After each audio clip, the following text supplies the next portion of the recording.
Samantala, isa na namang kababayan ang natulungan ng Zero Balance Billing Program ng pamahalaan. Alamin natin ang kwento sa report ni Sofia Potenciano, una sa balita. Talagang hindi mo siya mararamdaman na yung bigat na pinagdaanan mo kasi nakaalalay.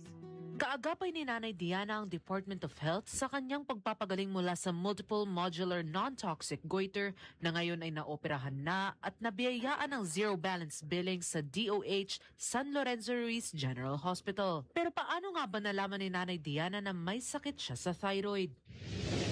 Meron kasing parang libre na old thyroid ultrasound. Isa ako doon sa mga nabigyan ng chance na kaya napacheck up ko siya kasi parang feeling ko kasi medyo malaki siya. So, yun. Grab ko yung opportunity na yun.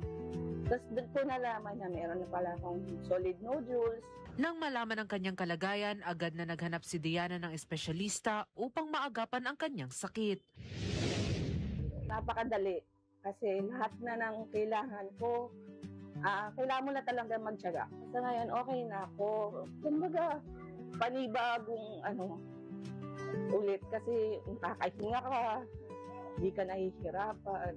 Laking ginhawa para kay Diana na matulungan siya sa pamamagitan ng zero balance billing ng pamahalaan. Meron naman tayong gobyerno na mag-aalalay, zero balance.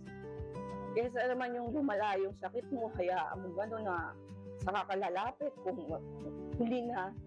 Diba? Kaya huwag sila matakot dahil nandiyan yung taga-DOH. Tutulungan tayo para sa mga gastusin sa babayaran natin sa ospital. Patuloy namang tinututukan ng Department of Health ang pagpapalawak ng serbisyong ito upang mas marami pang Pilipino ang makinabang at matulungan sa gastos sa ospital. Bahagi ang Zero Balance Billing Program sa pangako ni Pangulong Ferdinand R. Marcos Jr. na tiyaking walang Pilipinong maiiwan pagdating sa serbisyong pangkalusugan. Isang patunay na sa bagong Pilipinas at sa pamumuno ni Pangulong Marcos Jr., bawat buhay mahalaga. Nauuna sa mga balita totoo at laging bago. Sofia Potenciano, alauna sa balita, Congress TV.